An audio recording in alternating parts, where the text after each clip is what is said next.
Hello बच्चे party, क्या हाल चाल और कैसे चल रही है आपकी पढ़ाई। मुझे उम्मीद है कि आप सभी लोग बहुत अच्छे होंगे और बहुत ही अच्छे तरीके से अपनी पढ़ाई को भी कर रहे होंगे। तो प्यारे बच्चों, कई सारे बच्चों का एक कमेंट आता है ना कि दीदी क्या हम अक्टूबर से पढ़ के टॉपर बन सकते हैं या फिर हम अपने बोर्ड एग्जाम में अच्छे नंबर स्कोर कर सकते हैं। तो मैं बोलूंगी बिल्कुल कर सकते हैं।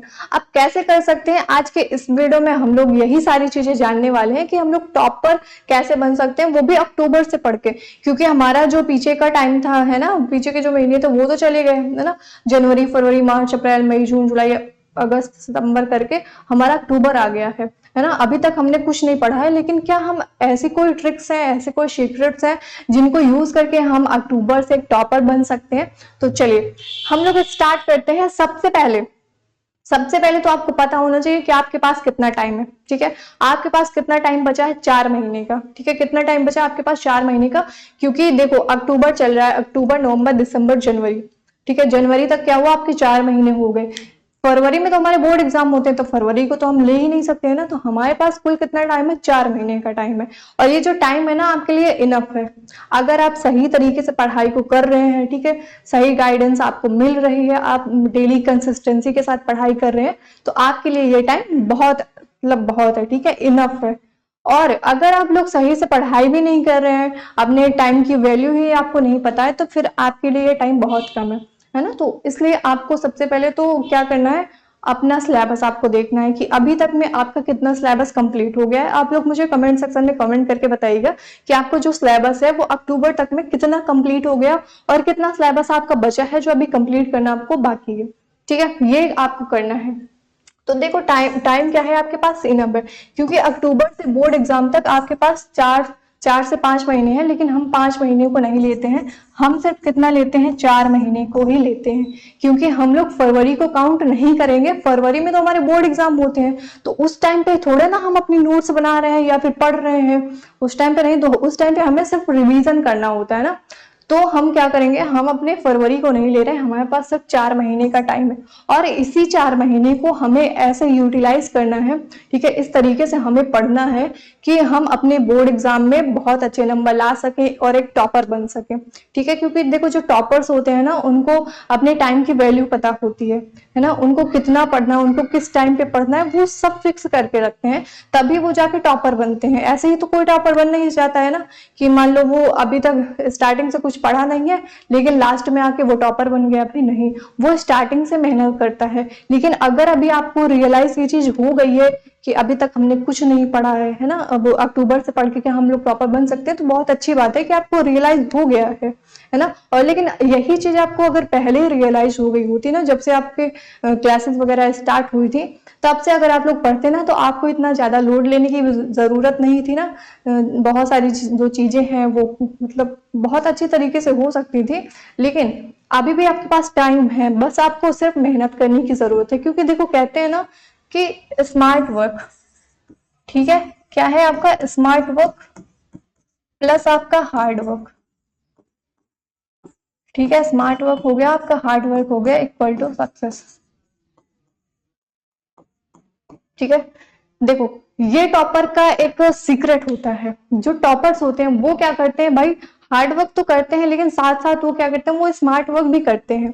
तभी वो जाकर एक टॉपर बनते हैं ना, ऐसे ही टॉपर नहीं बन जाते हैं। इसलिए आपको भी क्या करना है, आपको हार्ड वर्क भी करना है, हार्ड वर्क के साथ आपको स्मार्ट वर्क भी करना है, तभी आप सक्सेस हो पाएंगे। ठीक है, तभी आप क्या हो पाएंगे, तभी आप सक्सेस हो पाएंगे, बोर्ड एग्जाम में अच्छे नंबर ला पाएंगे या फिर टॉपर बन पाएंगे।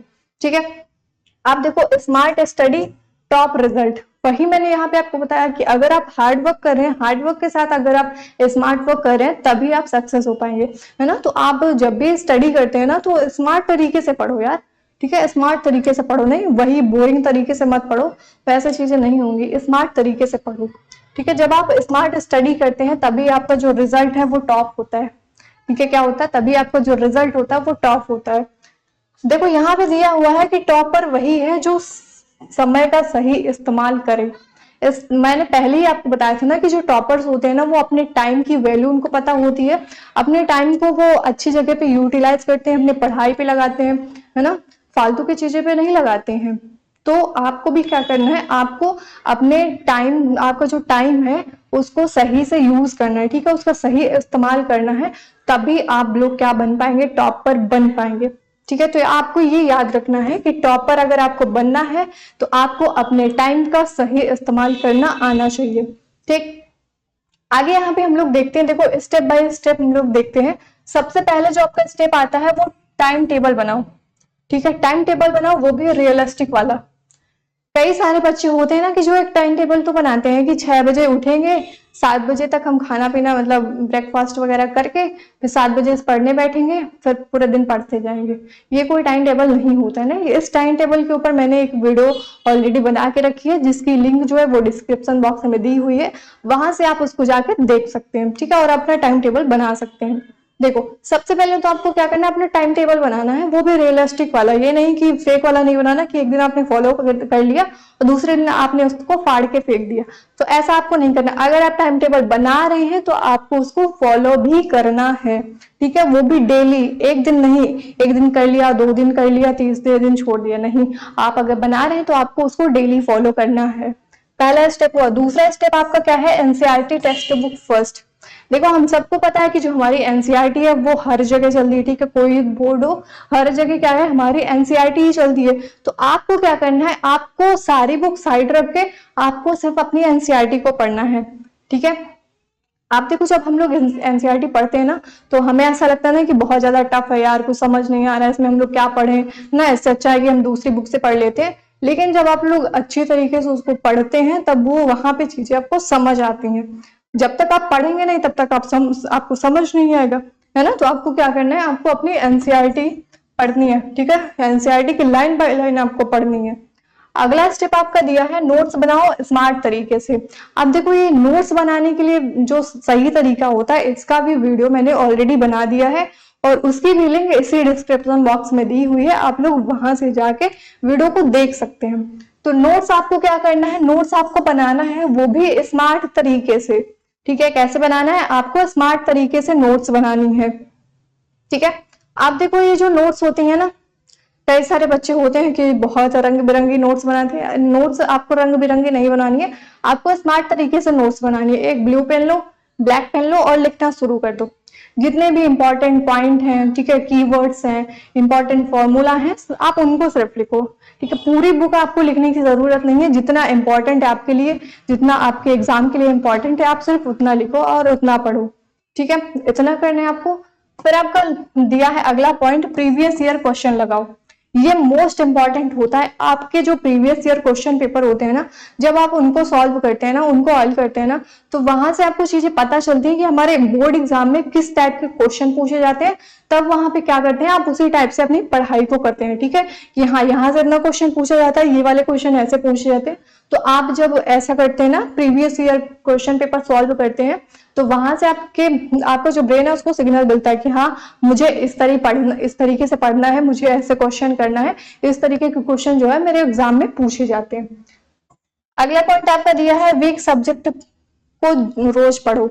ठीक है, रोज वो यहाँ पे लिखा है। टच करने का मतलब ये ऐसा नहीं है कि आपने उसको टच कर लिया फिर आप वापस से बैठ के अपना दूसरा काम कर लेने के, ये नहीं करना है आपको। आपका जो वीक सब्जेक्ट है, क्योंकि देखो सब्जेक्ट जितने भी हमारे होते हैं उसमें से कुछ ऐसे सब्जेक्ट भी होते हैं जो हमारे वीक होते हैं और कुछ ऐसे होते हैं जो बहुत ज्यादा स्ट्रांग होते हैं ना, जिनको हम लोग बहुत जल्दी समझ लेते हैं ना, बहुत जल्दी हमें समझ आ जाते हैं।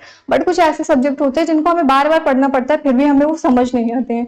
तो जो भी आपके वीक सब्जेक्ट है उनको सबसे ज्यादा आपको पढ़ना है। ठीक है, उन पे ज्यादा आपको फोकस करना है। जो स्ट्रांग सब्जेक्ट है उनकी, ठीक है, उनपे थोड़ा सा कम करना है, बट थोड़ा सा कम करना है। जो वीक सब्जेक्ट है उनको डेली आपको, ठीक है, उनपे डेली आपको क्या करना है, पढ़ना है। ठीक है, और ज्यादा फोकस करना है। अगला पॉइंट जो आपका दिया है वो है रिवीजन साइकिल। अब देखो कई सारे बच्चे होते हैं वो पढ़ तो लेते हैं लेकिन उनके पास रिवीजन का टाइम ही नहीं बचता है ना। पढ़ लिए भाई, पढ़ लिए, नोट्स बना लिए, सारा काम कर लिया, बट रिवीजन का जो टाइम होता है वो उनके पास रहता ही नहीं है। जहां से आपके जो नंबर है ना, जब एग्जाम देने जाते हो ना, वहां पे आपके, ठीक है, आपको फिर कुछ उस टाइम पे याद नहीं रहता है और अब जितना आपको याद रहता है आप उतना लिख के आते हो, फिर आप एक एवरेज स्टूडेंट बन के रह जाते हैं। तो इसलिए आपको क्या करना है, आपको अपने रिवीजन साइकिल पे भी ध्यान देना है, यानी कि आपको डेली बेसिस पे रिवीजन करना है। मान लो आपने 1 घंटे 2 घंटे की क्लास की, उसके बाद आपको क्या करना है 10 से 15 मिनट उसी क्लास को, ठीक है, जो भी आपने पढ़ा है उसको रिवीजन करना है, ठीक है। और ये रिवीजन जो है ये आपको डेली करना है, क्योंकि जो टॉपर्स होते हैं ना वो सबसे ज्यादा क्या करते हैं, रिवीजन करते हैं और सेल्फ स्टडी करते हैं, है ना, तभी वो जाके टॉपर बन पाते हैं। तो अगर आपको भी टॉपर बनना है तो भाई टॉपर की जो स्ट्रेटजी होती है, ठीक है, जो वो लोग करते हैं आपको भी फॉलो करना होगा, तभी आप बन पाओगे, वरना आप तो सपना ही छोड़ दो उसका। यहां तक डन है। चलिए आगे हम लोग देखते हैं। अब देखो लास्ट पॉइंट जो हमारा आता है ना, उसमें क्या करना है आपको, जो आपका मोबाइल डिस्ट्रैक्शन है इसको आपको कम करना है। क्योंकि देखो हम लोग पढ़ाई करने बैठते हैं तो हम लोग अपने मोबाइल से ही पढ़ाई, ज्यादा तो ऑनलाइन स्टूडेंट ही पढ़ाई करते हैं, तो उस टाइम पे क्या होता है कि बहुत ज्यादा डिस्ट्रैक्शन होता है। क्यों? क्योंकि जब भी हम फोन मतलब फोन से पढ़ाई कर रहे हैं, लैपटॉप से कर रहे हैं, फोन से कर रहे हैं, तो कभी किसी का मैसेज आ गया, कभी किसी का कॉल आ गया, कभी हम खुद ही रील्स देखने लगे, है ना, कुछ और गेम्स वगैरह खेलने लगे, तो उससे क्या होता है बहुत ही ज्यादा आपको डिस्ट्रैक्शन होता है। तो आपका ये जो मोबाइल डिस्ट्रैक्शन है ना, इसको आपको क्या करना होगा, कम करना होगा, तभी आप अपनी स्टडी पे ज्यादा फोकस कर पाएंगे और ज्यादा से ज्यादा पढ़ाई कर पाएंगे, ठीक है। अगला पॉइंट दिया है रोज 15 मिनट मेडिटेशन और वॉक करो, क्या, ठीक है। आपको क्या करना है, आपको डेली, ठीक है, डेली आपको मेडिटेशन करना है और डेली आपको क्या करना है, वॉक करना है। सुबह जब भी आप सो के उठते हैं उस टाइम पे आप बाहर चले जाइए, वॉक करके आइए ना, 10 से 15 मिनट वॉक करके आइए। इससे आपकी मसल जो होंगी वो मूवमेंट करेंगी, आपका ब्लड सर्कुलेशन होगा और ये आपका जो ब्रेन है वो भी थोड़ा सा हेल्दी रहेगा, ठीक है।